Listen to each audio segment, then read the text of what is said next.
नमस्कार नमस्कार नमस्कार. तर फायनली लवकरच अजून एक ट्रिप करतोय आणि ही ट्रिप आहे गुजरातला. तर गुजरातला स्टॅच्यू ऑफ युनिटी बघायला चाललो आहे. आता आहे करंटली बोरिवली स्टेशनला. बोरिवली स्टेशनला रात्रीचे 12:04 झाले आहेत. ट्रेनची वाट बघतोय. ट्रेन थोडी लेट आहे आणि उद्या सकाळी 8पर्यंत एकता नगरला पोचणार आहोत. आरामात झोपून तिकडे पोचणार आहे आणि फ्रेश होऊन मस्तपैकी फिरणार आहेत. तर चला निघूया.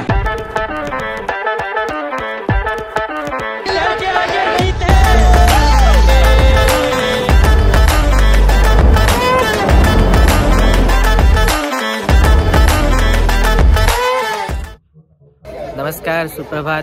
तर फायनली आम्ही पोचलो आहोत एकतानगर स्टेशनला आणि आता इकडनं निघणार आहोत हॉटेलला चेक इन करायला.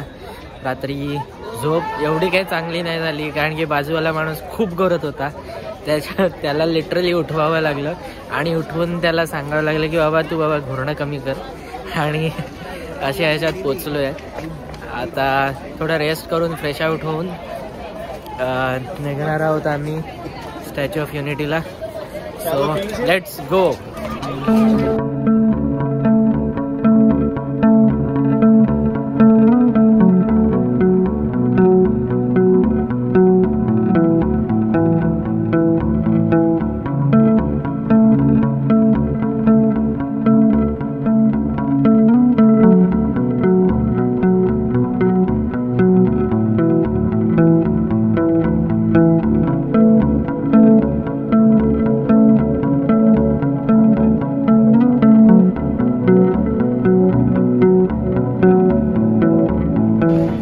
शिरो काय बोलतो?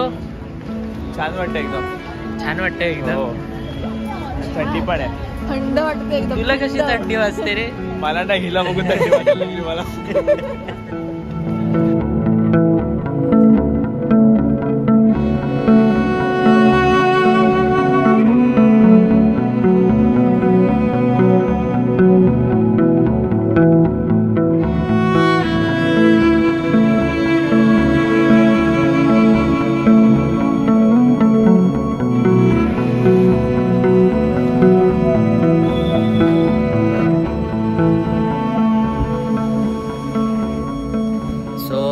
आम्ही पोचलो आहोत हॉटेलमध्ये. हॉटेल नसून हे एक होमस्टे आहे. सो होमस्टेमध्ये आम्ही चेक इन करतो आहे. अजूनही थोडा लेट झाला आहे. 10चं चेक इन होतं पण थोडं अर्ली रिक्वेस्ट केली आहे. सो लेट्स सी कधी रूम मिळते आणि रेडी होऊन लगेच निघू आम्ही. आमचं 10 वाजताचं स्टॅच्यू ऑफ युनिटीची व्हिजिट आहे आणि ऑलरेडी इकडे 8:45 झालेत. सो नेहमीप्रमाणे लेट झालेलं आहे. फायनली आम्ही पोचलो आहोत आता एंट्री पॉईंटला. तर हा एंट्री पॉईंट स्टॅच्यू ऑफ युनिटीचा नसून हा बस पकडायचा एंट्री पॉईंट आहे. सो इकडे बस आहे जी डायरेक्ट तुम्हाला इकडे घेऊन जाते स्टॅच्यू ऑफ युनिटीला. सो आम्ही चाललो आहोत बस पकडायला. काय बोलते? चला तर येवा तर मग.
आणि हे आमच्या सोबतचे इकडे आल्या काहीतरी आम्हाला खायला पाहिजे.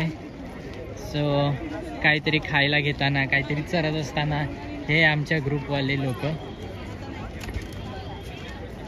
काही ना काहीतरी चरायला आम्हाला लागतंच.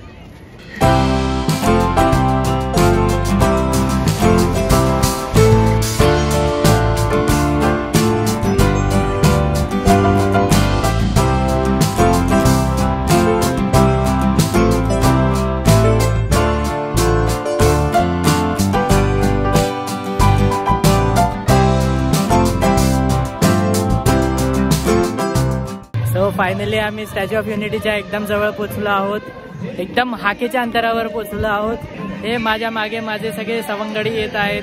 ही आहे माझी बायको शलाका, हा आहे सचिन शिरोडकरांचा सुपुत्र, हा मेरे को लोकेट कर रहा है वो, हा निलेश, आणि हे new member Mrs Kajal Chauhan, आणि हा माका लाडला विशाल चौहान, आणि हा त्याचा लाडला जलेश, दिस इज जलेश. और ये old member Mrs Ankita Nandkishore राव.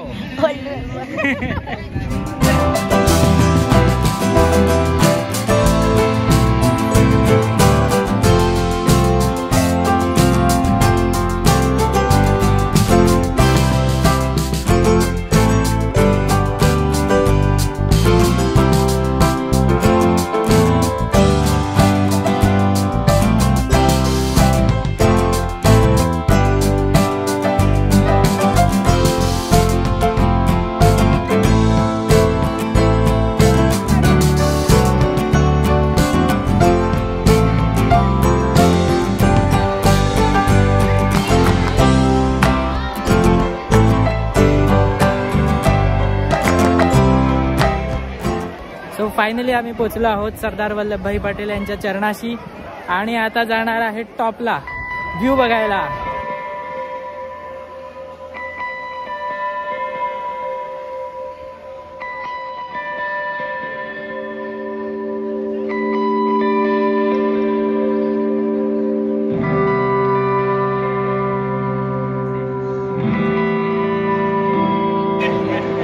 भारी लिखा है, ऐसा लग रहा है साला चिक्का मारा है जो कभी जाएगा नहीं.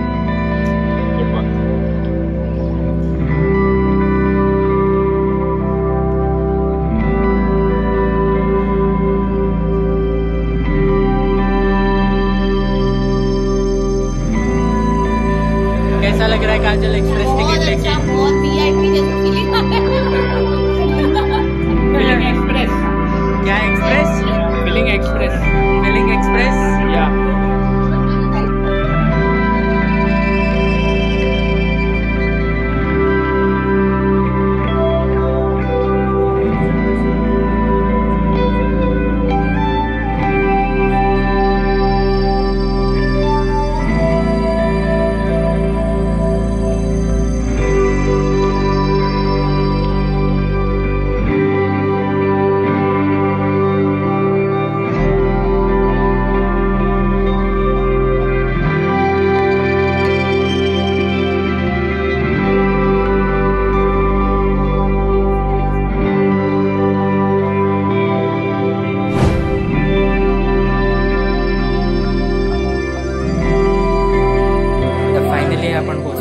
सरदार वल्लभभाई पटेल यांच्या स्टॅच्यू ऑफ युनिटीच्या हृदयामध्ये. सो याची स्टोरी अशी आहे की 1946मध्ये त्यांनी स्वप्न पाहिलं की नर्मदा नदीवर बांध टाकण्याचं, धरण बांधायचं, आणि धरण बांधून त्यांना तिकडचं पाणी वळवायचं होतं कच्छच्या साईडला. सो तिकडे कच्छा म्हणजे तिकडे पूर्ण वळवंटासारखाच सीन आहे. सो त्यांना तिकडे वळवायचं होतं की जेणेकरून त्या तिकडची पाण्याची कमतरता भागेल. सो म्हणून त्यांनी इकडे डॅम बनवण्याचं स्वप्न पाहिलेलं. सो हे त्यांनी 1946मध्ये सुरू केलं आणि 6 महिन्यानंतर हे बांधून झालं. 2010मध्ये मोदीजींनी स्वप्न पाहिलं की इकडे सरदार वल्लभभाई पटेलांचा स्टॅच्यू इकडे बांधण्याचा, आणि हे बिल 2013ला पास होऊन ऑलमोस्ट 46 महिन्यामध्ये हा स्टॅच्यू बनवून झाला. सो हा स्टॅच्यू म्हणजे जे भारताचे लोह पुरुष आहेत सरदार वल्लभभाई पटेल, सो त्यांनी भारताला रियुनियन केलं, संयुक्त केलं. सो त्यांच्या स्मरणार्थ बनवलेला स्टॅच्यू आहे, कारण की येणाऱ्या पिढीला त्यांचं योगदान, भारतासाठीचं योगदान कळलं पाहिजे. सो यासाठी हा स्टॅच्यू त्यांनी बनवला आहे. आणि तुम्ही जर ही स्टॅच्यूची रचना बघाल तर इथून सरदार वल्लभभाई पटेल यांच्या स्टॅच्यूच्या डोळ्यातनं तुम्हाला सरळ सरळ नर्मदा नदीवरचं धरण दिसून येतं. सो त्यांचं जे विजन होतं त्याचनुसार हा स्टॅच्यू बनवलेला आहे, जे का ऑब्वियसली इम्पॅक्टफुल आहे. आणि आपण जिथे असतो तर आपण त्यांच्या हृदयात आहोत आता सध्या, आणि तिकडे त्यांनी ब्रॉन्झ आणि स्टीलचा मिक्स करून हा स्टॅच्यू बनवला आहे. आणि ही जी विंडो आहे ती तिकडे त्यांच्या हृदयात आहे, आणि इकडनं पाऊस किंवा वारा जरी आला तरी सुद्धा ही सहन करू शकते. माझ्या मागे ह्या ज्या ऑटोमॅटिक विंडोज आहेत, 180 km/hच्या हिशोबाने हवा आली तरी सुद्धा ती ओपन होऊन जाते. आणि त्यांनी ह्या एरियामध्ये व्हेंटिलेशन सुद्धा बऱ्यापैकी दिलेलं आहे. म्हणजे जर हवा जोरात आली तरी सुद्धा ती बाहेर जाण्यासाठी त्यांनी वेगवेगळ्या ठिकाणी पॉईंट्स दिलेले आहेत. सो अशा प्रकारे हा स्टॅच्यू बांधलेला आहे, जो की जगातला सगळ्यात उंच स्टॅच्यू आहे. सो ही होती माहिती स्टॅच्यू ऑफ युनिटीची. आणि इकडे माझी वाट बघतायत फोटो काढायला.